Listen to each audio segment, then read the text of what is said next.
चलो देखते हैं ऑर्डर और molecularity of A reaction. Order and molecularity of A reaction, किसी रासायनिक अभिक्रिया की आणविकता और कोटि।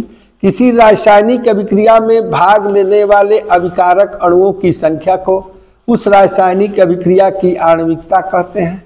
और जब अभिक्रिया संपन्न हो रही है, कैरी ऑन में है, जारी है अभिक्रिया, और अभिकारक के कितने पदों की सांद्रता परिवर्तित हो रही है, तो कोई अभिक्रिया कंटिन्यूअस में है, संपन्न हो रही है, तो यह देखेंगे कि अभिकारक के कितने अणुओं का कंसंट्रेशन समय के अनुसार क्या हो रहा है, बदल रहा है।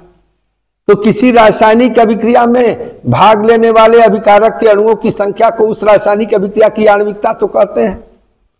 लेकिन जब अभिक्रिया संपन्न हो रही है, उस समय दुनिया भर के अभिकारकों में से कितने अभिकारकों का कंसंट्रेशन समय के साथ परिवर्तित हो रहा है, इसी को उस रासायनिक अभिक्रिया की कोटि कहते हैं। जैसे एथिल एसीटेट का जल अपघटन, एथिल एसीटेट का जल अपघटन CH3COO C2H5 + H2O, एरो बनाएंगे, एरो के ऊपर लिख देंगे H+, अम्लीय माध्यम में। एरो के बाद क्या लिखेंगे, CH3COOH + C2H5OH। जो CH3COO C2H5 है, यह एक एस्टर होता है। यह एक क्या होता है, एस्टर होता है। एस्टर के साथ यदि जल क्रिया करता है H2O अम्लीय माध्यम में, तो यह अम्ल और एल्कोहल बना लेता है। अम्ल मीन्स CH3COOH और एल्कोहल मीन्स C2H5OH। तो इस रासायनिक अभिक्रिया में एथिल एसीटेट और जल, ये दो अणु भाग ले रहे हैं। बोर्ड पे देखो, बोर्ड पे देखो, बोर्ड पे देखो, ध्यान से देखो, ध्यान से देखो। CH3COOH, ध्यान दो। हम पढ़ना चाहते हैं ऑर्डर और मॉलिक्यूलरिटी। ऑर्डर मीन्स कोटि, मॉलिक्यूलरिटी मीन्स बोलो आणविकता।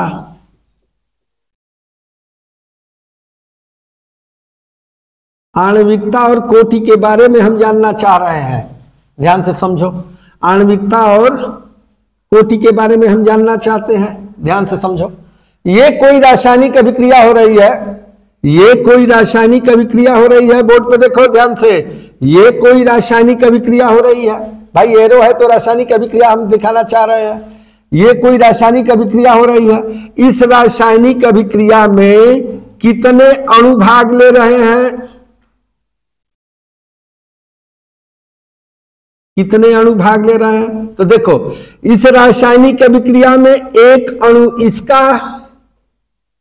इसका देखो एक अणु, और इसका भी क्या है, एक अणु भाग ले रहा है।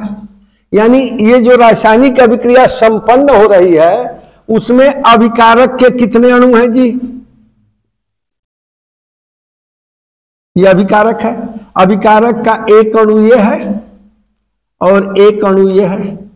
तो कोई रासायनिक अभिक्रिया संपन्न हो रही है, कोई रासायनिक अभिक्रिया संपन्न हो रही है, तो तीर से पहले देख लेंगे कि कितने अणु भाग ले रहे हैं, इस रासायनिक अभिक्रिया में कितने अणु भाग ले रहे हैं। तो किसी रासायनिक अभिक्रिया में जितने अणु भाग लेते हैं, किसी रासायनिक अभिक्रिया में जितने अणु भाग लेते हैं, किसी रासायनिक अभिक्रिया में जितने अणु भाग लेते हैं, उन्हीं अणुओं की संख्या का जो योग होता है, वही तो रासायनिक अभिक्रिया की आणविकता कहलाती है। तो जो ये एथिल एसीटेट है, ये जल है, इसका अम्लीय माध्यम H+ में, ये हमारा हो गया एथिल एसीटेट। ये क्या है हमारा, एथिल एसीटेट, ये क्या है हमारा जल। तो देखो ये पूरा मिलके अभिकारक है भाई, ये पूरा क्या कहलाएगा, तीर से इधर सब अभिकारक कहला रहा है। तो एक रासायनिक अभिक्रिया स्टार्ट हो गई, तो एक रासायनिक अभिक्रिया स्टार्ट हो गई, तो तीर से पहले अभिकारक के अणुओं की संख्या को चेक करेंगे कि कितने अणु इसमें पार्टिसिपेट कर रहे हैं रिएक्शन में। जो रिएक्शन कैरीड आउट हो रहा है, ये जो रिएक्शन कैरीड आउट है जो कंटिन्यूअस में है, उसमें रिएक्टेंट के कितने मॉलिक्यूल्स पार्टिसिपेट कर रहे हैं, भाग ले रहे हैं। तो तीर से पहले ये अभिकारक है, तो अभिकारक का एक अणु है CH3COO C2H5, जिसे हम क्या कहते हैं, एथिल एसीटेट कहते हैं। H2O ये क्या है, जल। तो देख रहे हैं कि एथिल एसीटेट का एक अणु और जल का एक अणु, यानी अभिकारक में दो अणु भाग ले रहे हैं। तो किसी रासायनिक अभिक्रिया में अभिकारक के कितने अणु भाग ले रहे हैं, उन्हीं अभिकारक के अणुओं की संख्याओं का योग उस रासायनिक अभिक्रिया की क्या कहलाती है, आणविकता कहलाती है। तो इस रासायनिक अभिक्रिया की आणविकता कितनी हुई, दो अणु भाग ले रहे हैं। एक एथिल एसीटेट का अणु भाग ले रहा है और एक जल के अणु भाग ले रहा है। एक एथिल एसीटेट का अणु CH3COO C2H5, एथिल एसीटेट एक एस्टर है। एस्टर का निर्माण अम्ल और क्षार जब आपस में क्रिया करते, अम्ल और लवण आपस में जब क्रिया करते हैं तो एस्टर बनता है। जैसे अम्ल और क्षार क्रिया करके लवण और पानी बनाते हैं, उसी प्रकार से अम्ल और अल्कोहल भी आपस में क्रिया करके एस्टर और जल बनाते हैं। तो ये हो गया एस्टर। एथिल एसीटेट एक एस्टर होता है। एथिल एसीटेट एक क्या होता है, एस्टर होता है। तो ये एस्टर है और ये क्या है, जल है। तो एस्टर का एक अणु और जल का एक अणु, ये दोनों अभिकारक के दो अणु ऐसे हैं जो भाग ले रहे हैं। तो इसके अणुओं की संख्या कितनी, 2। इसलिए इस रिएक्शन की आणविकता 2। इधर क्या बनता है उससे आणविकता से नहीं मतलब, आणविकता तीर से पहले देखा जाता है। आणविकता जब भी किसी रिएक्शन में अणुओं की संख्या को चेक करना होता है कि अभिकारक के कितने अणु भाग ले रहे हैं, तो उत्पाद से क्या मतलब, तीर से पहले देखिए, अणुओं की संख्या को गिनिए, जितने अणु हैं उनको जोड़ दीजिए, इस रिएक्शन की वही क्या हो जाएगी, आणविकता हो जाएगी। तो इसकी आणविकता कितनी हुई, 2। इसकी आणविकता कितनी हुई, 2। तो एथिल एसीटेट का जो जल अपघटन कराया जा रहा है अम्लीय, एथिल एसीटेट का अम्लीय माध्यम में जल से अपघटन कर, अपघटन मीन्स तोड़ लेना। अपघटन का अंग्रेजी होता है लाइसिस। लाइसिस के सिनोनिम्स जो होता है वो ब्रेकअप होता है। लाइसिस, लाइसिस मीन्स टूट जाना। लाइसिस मीन्स टूट जाना। इस समय तो सब ब्रेकअप हो गया, ब्रेकअप हो गया, सब लोग जानते हैं। तो लाइसिस मीन्स क्या होता है, ब्रेकअप हो जाना। कैसे ब्रेकअप होगा, अब देखो ध्यान से कैसे ब्रेकअप होता है, ध्यान दो। ब्रेकअप, ब्रेकअप कैसे, CH3COO और C2H5 ये दो भागों में ब्रेक हो जाएगा। जो H2O है ये भी दो भागों में ब्रेक होगा। रिएक्शन में क्या होता है, रिएक्शन में रसायन विज्ञान में कुछ भी नहीं होता। समझ में आ रहा है क्या कर रहे हैं, चलो ये लाइसिस हो गया, टूट गया भाई। एथिल एसीटेट का जल अपघटन, एथिल एसीटेट का जल अपघटन, ध्यान समझो, ध्यान से समझो। तो ये देखो प्लस, ये देखो माइनस, ये देखो प्लस और ये देखो माइनस। अब क्या होगा कि इस माइनस वाले के साथ ये प्लस चला जाएगा और इस प्लस वाले के साथ ये माइनस चला जाएगा, रिएक्शन कंप्लीट हो जाएगा। तो क्या हो जाएगा बोलो, CH3C डबल प्लस, ठीक है, रिएक्शन ये हो गया। तो एक अम्लीय माध्यम में एथिल एसीटेट का जल अपघटन करने पर एसिटिक अम्ल और एथिल एल्कोहल बनता है।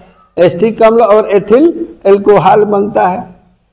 परीक्षा में बोर्ड का ये फेमस क्वेश्चन है, एथिल एसीटेट का जो जल अपघटन हो रहा है उस अभिक्रिया की आणविकता और कोटि लिखिए। हिंदी में भी पूछ सकता है, या ऐसे रिएक्शन ये लिख करके दे दे और पूछे कि इसकी आणविकता कितनी है। तो आणविकता तो बताया जा सकता है, लेकिन कोटि को बताने में सावधानी बरतना है। जब यह अभिक्रिया संपन्न हो रही है, जब यह अभिक्रिया संपन्न हो रही है तो इसमें अभिकारक के एक अणु या एक अणु दो अणु तो भाग लेते हैं, तो इसकी आणविकता तो कंफर्म हो गई कि 2 होगी। लेकिन जब अभिक्रिया जारी है, कैरियन में है, उस समय हम यह देखते हैं कि अभिकारक के कितने अणुओं की सांद्रता समय के साथ परिवर्तित हो रही है। तो इस रिएक्शन के लिए हम यह पाते हैं, हमको यह जानकारी मिलती है कि जब यह अभिक्रिया संपन्न हो रही है तो उसमें केवल एथिल एसीटेट का सांद्रता समय के साथ बदल रहा है। H2O की सांद्रता फिक्स है।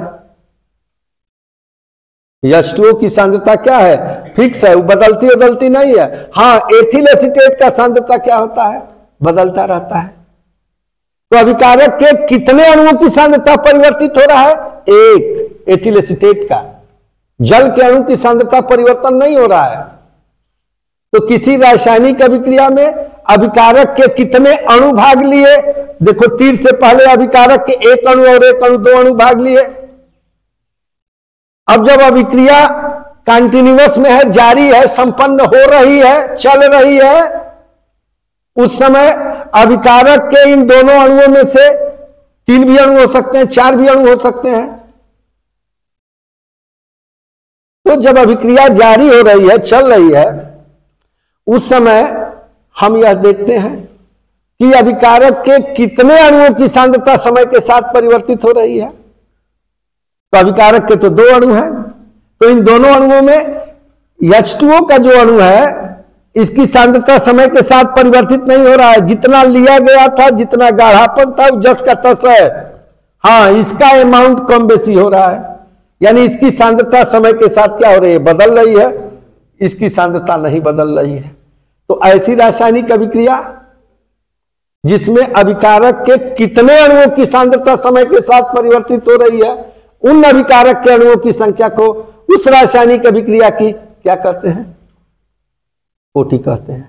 अब कितने अणु भाग ले रहे हैं? 2 अणु भाग ले रहे हैं, तो इसकी आणविकता 2।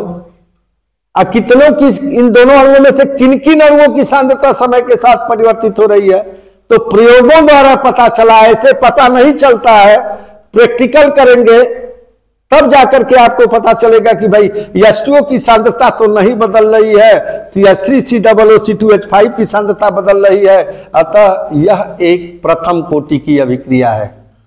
अभिकारक दुनिया भर के हो, तीर से पहले उनकी संख्या को गिन करके तो हम आणविकता पता कर सकते हैं, लेकिन कोटि को ज्ञात करने के लिए हम प्रैक्टिकल करेंगे। अब प्रैक्टिकल के आधार पर हमको पता चलेगा कि अभिकारक के जो दुनिया भर के अणु थे, उन दुनिया भर के अणुओं में से कितने अणुओं की सांद्रता समय के साथ क्या हो रही है? बदल रही है। तो अभिक्रिया जारी है, कितने अणुओं की सांद्रता समय के साथ बदल रही है, उन अणुओं की संख्या को ही तो उस अभिक्रिया की क्या कहेंगे? कोटि कहेंगे। तो अम्लीय माध्यम में एथिल एसीटेट के जल अपघटन कराने पर एस्टिक अम्ल और एथिल एल्कोहल मिलता है। यह एक सूडो यूनिमॉलिक्यूलर रिएक्शन है, छद्म एका अणुक अभिक्रिया है। ये ऐसी अभिक्रिया होती है कि जिसमें आणविकता तो एक से अधिक हो, लेकिन कोटि एक हो। ऐसी रासायनिक अभिक्रिया जिसकी आणविकता तो एक से अधिक हो, लेकिन कोटि हमेशा एक हो, ऐसी रासायनिक अभिक्रिया को छद्म एकाणुक अभिक्रिया या सूडो यूनिमॉलिक्यूलर रिएक्शन कहते हैं। तो इस अभिक्रिया में अभिकारक के कितने अणु भाग ले रहे हैं? 2, एक एथिल एसीटेट का अणु और एक जल का अणु। तो इस रासायनिक अभिक्रिया के संपन्न होने में अभिकारक के 2 अणु एथिल एसीटेट और जल 2 अणु भाग ले रहे हैं। अतः इस रासायनिक अभिक्रिया की आणविकता का मान 2। लेकिन जब प्रयोगों द्वारा यह देखा गया कि अभिकारक के 2 अणु एथिल एसीटेट और जल ले रहे हैं, इन दोनों अणुओं में से एथिल एसीटेट की सांद्रता जो है समय के साथ परिवर्तित हो रही है, H2O की सांद्रता समय के साथ परिवर्तित नहीं हो रही है। अतः इस रासायनिक अभिक्रिया की कोटि का मान 1 होगा। बोलो बच्चों, समझ में आया? बोलो, कमेंट करके बताना कि समझ में आया कि नहीं आया। कमेंट करके बताना है। आ रहा है समझ में? कमेंट करके बताइएगा। और ये कमेंट कहां आप करेंगे? हमारे YouTube के चैनल पर इसको खोलिए वीडियो को और देखिए, यदि समझ में आ गया होगा तो कमेंट कर दीजिएगा, लाइक का बटन भी दबा दीजिएगा।